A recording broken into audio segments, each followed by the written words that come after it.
Para muitos, temperar chocolate parece ser algo muito difícil e que demanda alguns utensílios e equipamentos que nem todo mundo tem. Para desmistificar isso de uma vez por todas, hoje eu vou te ensinar todas as formas de como temperar chocolate. Eu sou Chef Well e aqui eu te ensino confeitaria técnica de uma forma simples e descomplicada. Para que você consiga utilizar o chocolate para moldar bombons, fazer casquinhas de ovos de Páscoa ou qualquer outro preparo que você precise derreter o chocolate e fazer uma moldagem, você antes vai precisar temperar o chocolate. Caso você não faça a temperagem, muito provavelmente o teu chocolate ele vai apresentar alguns problemas. Dificuldade de sair da forminha, vai derreter muito fácil na mão e às vezes até apresentar algumas manchas. Não vai ficar legal.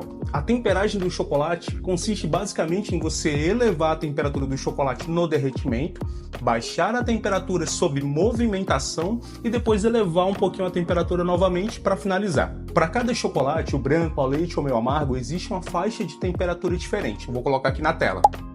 Mas vai por mim, eu uso uma faixa de temperatura igual para todos e dá muito certo. A necessidade de temperar o chocolate, de pré-cristalizar o chocolate, acontece por conta dos cristais presentes na manteiga de cacau. A manteiga de cacau ela tem uma característica chamada de polimorfismo, que é justamente umas ligações de cadeias de cristais que acontecem nas gorduras.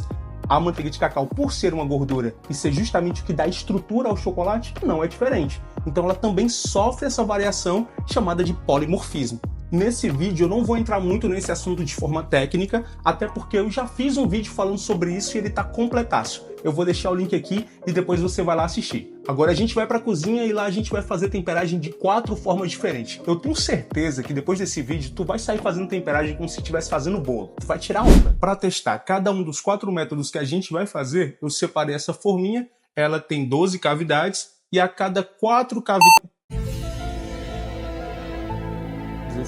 Ela tem 16 cavidades e aí eu coloquei uma etiquetinha para cada método. A cada 4 cavidades, a gente vai colocar uma das temperagens que a gente fizer. Então, bora lá. O primeiro método não é nem bem uma temperagem, é meio que um atalho. Aqui eu tenho uma barra de chocolate meio amargo. Ele já vem temperado de fábrica e uma forma bem fácil de utilizar ele sem precisar temperar novamente é derretendo essa barrinha de modo que ela não ultrapasse a temperatura de 32 graus. Para isso, eu vou levar meu chocolate já picado ao micro-ondas e vou derreter de 10 em 10 segundos. Mexendo sempre e sempre aferindo com o termômetro a temperatura para que não ultrapasse os 32 graus. Nessa parte eu evitei até fazer muitos cortes, para você ver que realmente é um processo demorado. Apesar do vídeo estar acelerado, demora um pouco, então precisa levar o micro-ondas, 10 segundinhos, tira, afere a temperatura, micro-ondas de novo, até fiquei sem ar. Então vai com calma para que esse chocolate não perca a temperagem. Ele vai sair pastoso mesmo, chegou na temperatura, confia em mim e agora é só mexer bem. Se você agitar bem o chocolate, ele vai voltar a ficar fluido, vai ficar legal e vai dar para você trabalhar. Nosso chocolate chegou na temperatura de 31 graus, então tá dentro do limite de temperatura que a gente queria, poderia ter ido até 32, que seria o limite, e ele já tá pronto para ser utilizado.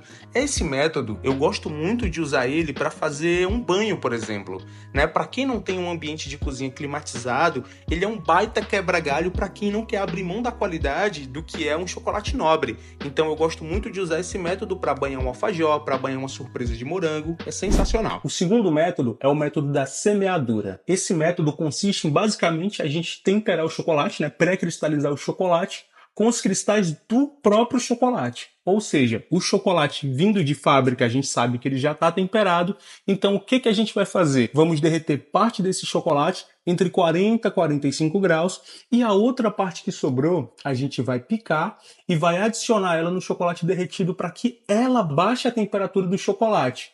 Como essa parte que não foi derretida, ela está muito rica nesses cristais estáveis, o que vai acontecer? Uma reação em cadeia e todos esses cristalzinhos beta, esses cristais estáveis que estão aqui nessa barrinha, eles vão contaminar o chocolate derretido, criando uma reação em cadeia e formando vários cristais estáveis. Simbora! Bora dividir o chocolate em 3 partes iguais. 2 dessas partes a gente vai picar em quadradinhos, né? Vai picar de qualquer forma e a gente vai levar para um balde de plástico, para uma derretedeira, para que a gente possa derreter posteriormente no micro-ondas. Então depois a gente vai derreter. Por hora ele vai ficar em stand-by.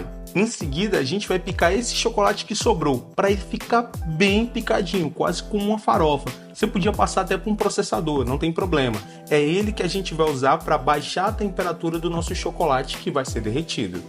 Nosso chocolate já está completamente derretido. Lembra a temperatura que a gente precisa entre 40 e 45 graus. Agora a gente vai adicionando o chocolatinho picado para ele ir baixando a temperatura dele aos poucos. Vai adicionando chocolate, vai mexendo para que esse chocolate adicionado derreta todo por completo. Depois vai adicionando mais chocolate. Repete esse processo até que o nosso chocolate tenha chegado entre uma temperatura de 30 a 32 graus. Lembrando que o que a gente quer fazendo esse processo é, entre aspas, contaminar esse chocolate que está derretido com o chocolate picado, que tecnicamente ele é rico em cristais estáveis. Então a gente quer gerar uma reação em cadeia para que todo o chocolate, conforme ele vai esfriando, ele fique completamente estável, todo contaminado por bons cristais estáveis. O resultado disso vai ser um chocolate surreal, um chocolate que tem todas as características que um bom chocolate precisa ter, que é contração, brilho e dureza. Olha, o nosso chocolate chegou a 35 graus, mas ainda não é suficiente. Vamos continuar adicionando chocolate picado e baixando mais essa temperatura. A gente quer que chegue entre 30 a 32 graus. E eu já vou aproveitar esse mexe-mexe e já pedir pra você me seguir aqui no canal, pra você dar um curtir. Esse vídeo dá um trabalho do caramba, você não tem noção. Então já curte aqui, já me segue pra você poder acompanhar os próximos vídeos aí, porque tem coisa muito fina, muito linda aqui chegando no canal e eu tenho certeza que você vai gostar. Nosso chocolate já tá temperado, chegou na temperatura de 32 graus e ainda sobrou um pouquinho de chocolate. Aquele chocolate que sobrou não tem problema, a gente usa em outra coisa. Agora é só moldar o nosso chocolate, ele tá pronto pro uso. E vamos partir para a nossa próxima técnica. O terceiro método é o mais comum de todos, que é o método tableado. Acho que talvez você até já conheça esse método. Ele basicamente consiste em derreter o chocolate. Então, por mais que eu já tenha esse chocolate derretido, como eu resfriei ele fazendo o método de semeadura, agora eu vou ter que derreter ele de novo entre 40 e 45 graus para iniciar a tablagem, que é onde eu vou pegar esse chocolate derretido, jogar na bancada e trabalhar ele, né? Resfriar ele sobre movimentação. Vamos lá. Por que esse lance do chocolate derretido entre 40 e 45 graus? Porque essa é uma temperatura de segurança onde a gente sabe que todos os cristais presentes no chocolate estão fundidos, estão desorganizados. E a gente primeiro precisa desorganizar para organizar novamente. Agora a gente vai passar quase todo o chocolate para a bancada. Porém, uma pequena parte dele a gente vai deixar ainda no bowl, ela tá quente. E a gente vai estar utilizando essa parte no final e eu vou te explicar o porquê. Chocolate na bancada, o que a gente precisa fazer agora é agitar esse chocolate, manter esse chocolate sob movimentação. Para isso eu vou estar utilizando uma espátula. O movimento, ele não tem um padrão, não. Pode ser qualquer movimento. O importante é que agite esse chocolate, volte ele todo para o centro novamente, agite novamente e fique repetindo isso até que ele esfrie por completo. Chegar numa temperatura entre 27 a 28 graus. Já mexi tanto o chocolate que a munheca já tá até doendo, então bora aferir a temperatura, vamos olhar que temperatura ele chegou. E olha o que eu fiz, eu passei o chocolate na bancada, né? Espalhei ele na bancada. Por quê? Porque às vezes a temperatura que está em cima do chocolate, na superfície, não é a mesma temperatura que está no centro. Então é muito importante espalhar ele sempre que você for aferir a temperatura. Isso se você estiver usando um termômetro a laser. Se for aquele termômetro de haste, que é aquele que tem um palitinho de ferro, aí não tem problema. Nosso chocolate já chegou na temperatura que a gente quer, por volta de 28 graus. Agora a gente vai voltar ele para o bowl. E lembra que lá no bowl ficou um pouquinho de chocolate ainda quente? Então, o chocolate que está resfriado a 28 graus vai juntar com o chocolate que estava quente e essa temperatura dele vai subir. Eu acredito que vai chegar em torno de 30 graus. O nome desse processo é curva de temperagem e ele é extremamente importante para que a gente consiga fazer uma boa temperagem e de fato estabilize o chocolate de uma forma perfeita. Temperagem concluída com sucesso, o chocolate está pronto para ser usado, então bora para o próximo método. Agora a gente vai para o quarto e último método, que é o banho-maria invertido. Meu chocolate já está derretido. 46 graus, show de bola. Aqui eu tenho água e gelo. E o método aqui, galera, vai ser muito parecido com o método do tableamento, onde eu vou estar resfriando o chocolate numa superfície gelada. No lugar da bancada, vai ser aqui o meu banho-maria invertido. Um detalhe muito importante sobre esse método: o chocolate, ele é hidrofóbico, ele detesta água. Nenhum respinguinho de água daqui pode cair nele, senão ele vai engrossar, ele vai empastrar, vai ficar meio que empelotado, tá? Então evita ao máximo possível que essa água encoste no chocolate, senão vai estragar completamente o teu chocolate e aí ele só vai ter serventia para recheio. O mesmo vale, galera, para derretimento em banho-maria. Sempre que você for fazer derretimento em banho-maria, você tem que ter muito cuidado. Aquele vapor de água que sobe pode contaminar o chocolate. Então, o método que eu acho mais interessante para derretimento é o micro-ondas, tá? Se não tiver micro-ondas, não tem problema. Pode usar banho-maria, contanto que tenha muito cuidado para você não estar perdendo o chocolate. O esquema aqui vai ser o mesmo. Vou mexendo, sempre eu preciso mexer, não adianta eu deixar aqui encostar o chocolate e esquecer, não adianta. Eu preciso manter movimentação. Essa movimentação é muito importante para que os cristais, as cadeias de cristais presentes no chocolate passem a se organizar. Então, sempre mexendo, o chocolate sempre é temperado, pré-cristalizado sobre movimentação, agitação. Vamos aferir a temperatura. Tá baixando, já tá 37 graus, bora continuar até a gente baixar aí por volta de 27, 28 graus. Essa derretedeira de plástico é legal porque ela tem essa alcinha e aí eu consigo controlar essa alcinha aqui para que o bol com o chocolate não caia dentro d'água, né? Se fosse um outro bol, talvez estivesse me dando mais trabalho, então essa alcinha aqui ajuda bastante. 32 graus, bora continuar. Viu aí que eu ia fazendo merda. Meu chocolate já está inicialmente pré-cristalizado, agora eu vou finalizar a cristalização levando ele ao micro-ondas até ele chegar na temperatura de 30 ou 32 graus. A gente vai fazer a curva de temperagem. Levei o chocolate ao micro-ondas, 5 segundinhos. E temos aqui o nosso chocolate a 30 graus. Fizemos a curva de temperagem, agora é normal, o mesmo método, só aplicar na forminha e ser feliz.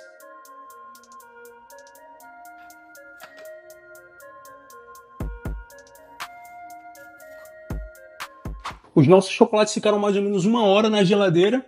Eu lavei até a louça toda aqui.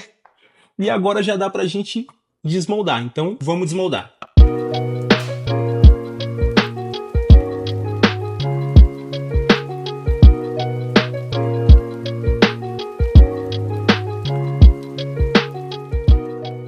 Eu vou colocar a forminha aqui em cima.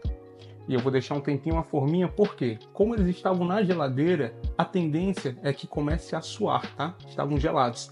Então eu prefiro que a forma sue do que o chocolate. Então sempre que fizer um bombom, se na tua cidade estiver muito quente, como a minha, por mais que o ar-condicionado da minha cozinha está ligado, o interessante é na hora de desmoldar, deixar a forminha em cima por uns minutinhos até que ele entre em temperatura ambiente, e depois você remove. Isso vai evitar que o chocolate fique suado. Se passaram uns 10 minutinhos, eu acredito que já tá legal. Vamos tirar. Deixa eu colocar isso aqui na frente, a nossa identificação. A gente sabe que é o que. E vamos dar aquele close.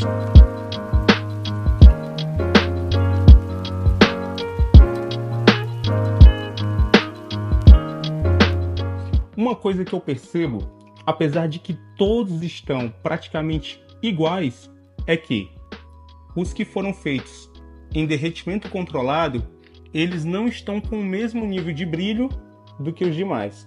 Então, aparentemente, por mais que tenha se desmoldado, não ficou com flat bloom, ficou legal e tem brilho, ele não está com potencial de brilho tão bacana quanto todos os outros que a temperagem foi feita a partir do derretimento.